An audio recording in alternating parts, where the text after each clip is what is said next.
Hello bachcho, let's see the question. And the question says that the contents of 3 bags 1, 2 and 3 are as follows. Bag 1, 1 white, 2 black and 3 red balls. Bag 2, 2 white, 1 black and 1 red ball. Bag 3, 4 white, 5 black and 3 red balls. A bag is chosen at random and 2 balls are drawn. We need to find what is the probability that the balls are white and red. तो हम लोग क्या करेंगे यहाँ पे सबसे पहले हमारा की कॉन्सेप्ट लिख लेंगे जो यूज करने वाले हैं। एंड जो की कॉन्सेप्ट हम लोग यहाँ यूज करेंगे फर्स्ट होगा probability of any event E is equal to होता है number of favourable outcomes divided by total number of outcomes ये हमारा फर्स्ट की कॉन्सेप्ट। हमारा जो सेकंड की कॉन्सेप्ट है वो है NCR का formula which is equal to होता है n factorial divided by r factorial multiplied by n minus r factorial. तो हमें यहाँ पे ये गिवन है कि बैग 1 में 1 white 2 black and 3 red balls है। बैग 2 में 2 white 1 black and 1 red ball है। एंड बैग 3 में 4 white 5 black and 3 red balls है। फिर हमें ये गिवन है कि एक बैग चूज किया गया है एंड उसमें से 2 बॉल्स ड्रॉन किया गया है। तो हमें यहाँ पर ये प्रोबेबिलिटी निकालनी है कि जो बॉल्स ड्रॉन हुए हैं वो व्हाइट एंड रेड हो। नाउ यहाँ पे हम लोग देख रहे हैं कि बैग 1 बैग 2 एंड बैग 3 में एटलीस्ट एक व्हाइट बॉल एंड एक रेड बॉल तो है। तो हम लोग ये तीनों ही बैग को कंसिडर कर सकते हैं। तो क्या करेंगे late E1 E2 E3 are the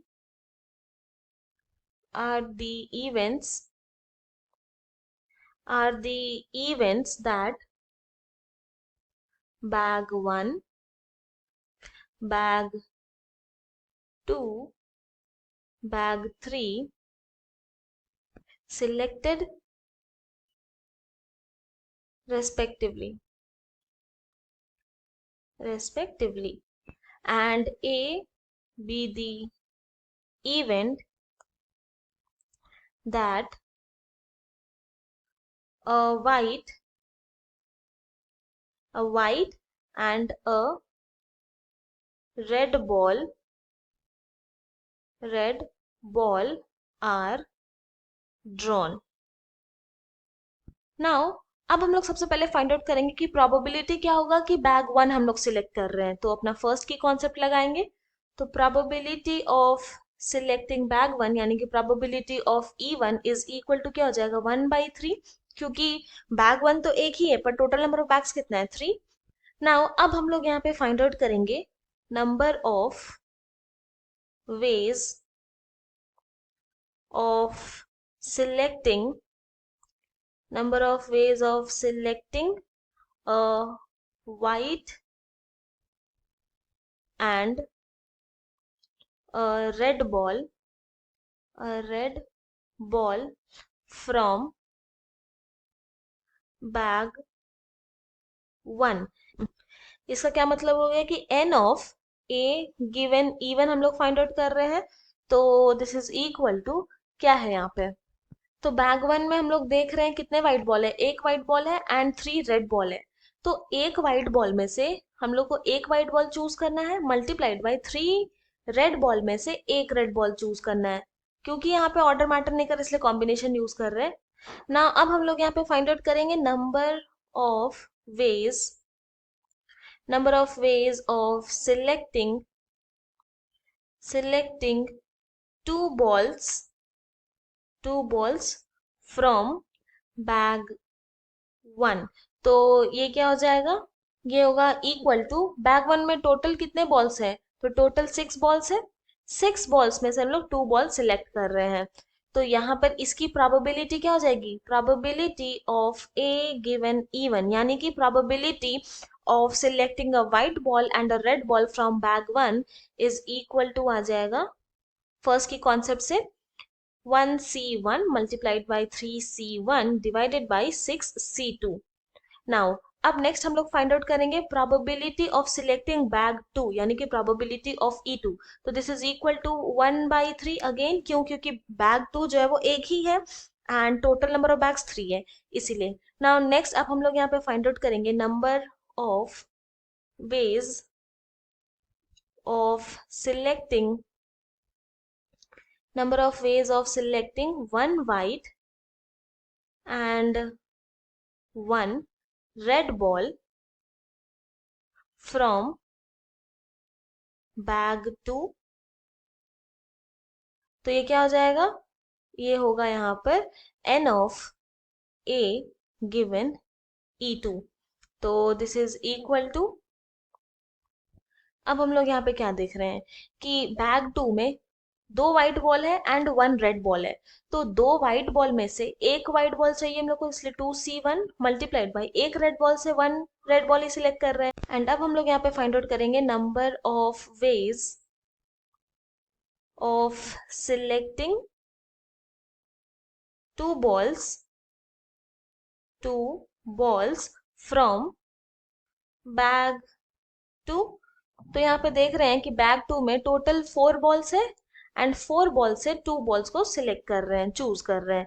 क्योंकि यहाँ पे ऑर्डर मैटर नहीं कर रहा, इसलिए कॉम्बिनेशन यूज कर रहे हैं। तो इसकी जो प्रोबेबिलिटी होगी, प्रोबेबिलिटी ऑफ चूजिंग और selecting 1 white and 1 red ball from bag 2, ये हो जाएगा equal to 2C1 multiplied by 1C1 divided by 4C2।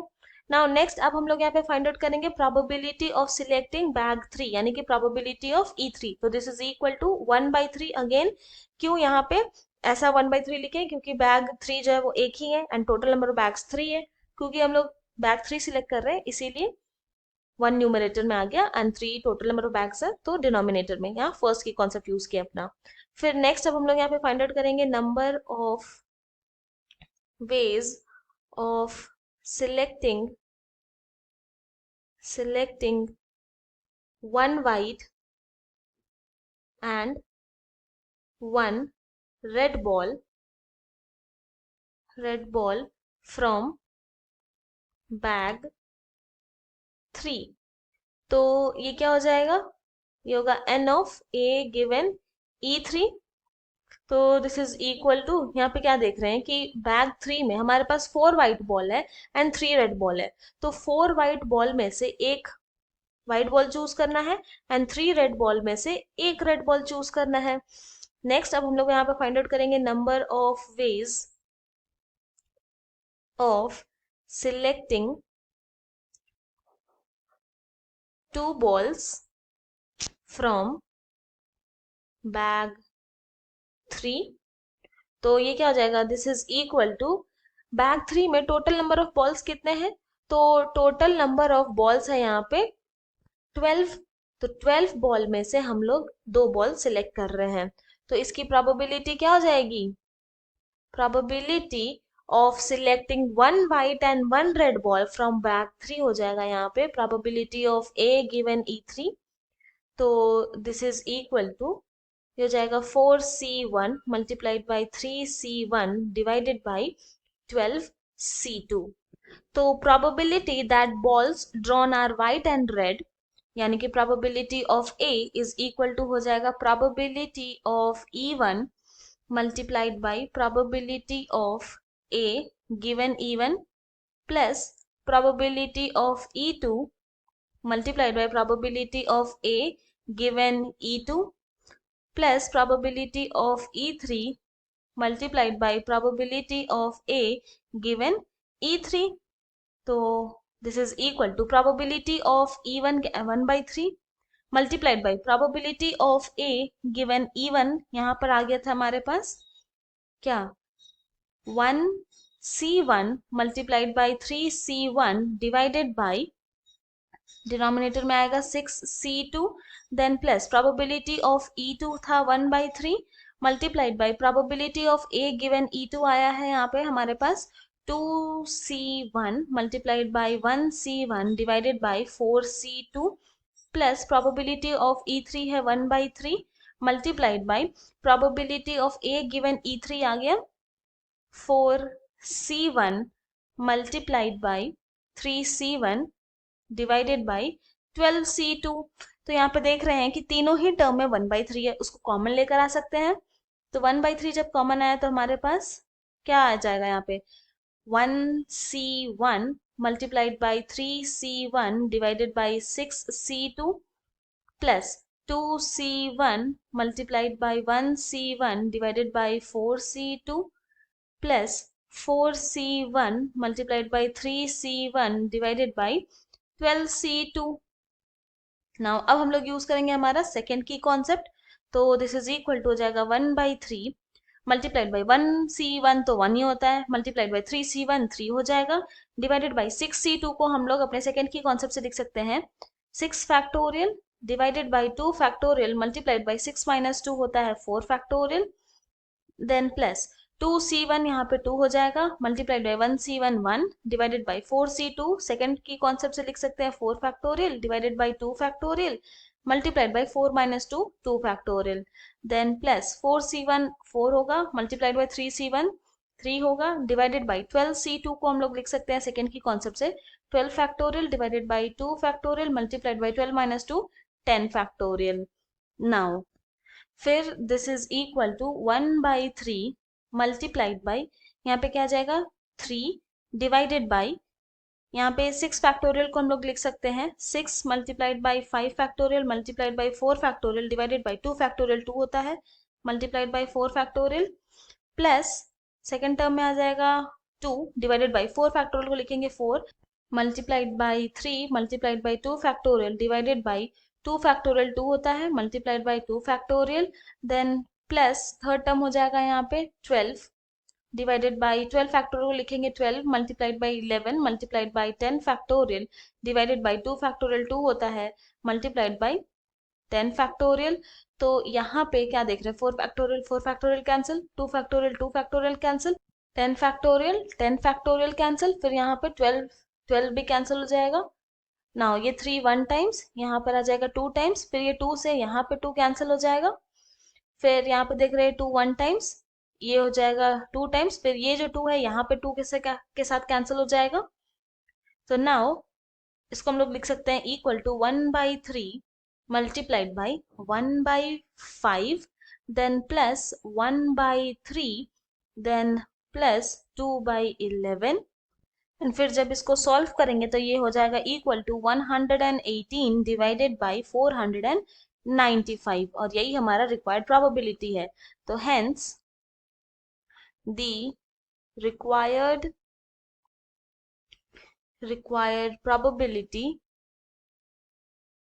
probability is 118 by 495। ये हमारा फाइनल आंसर है। I hope you have understood it well. Thank you and best of luck.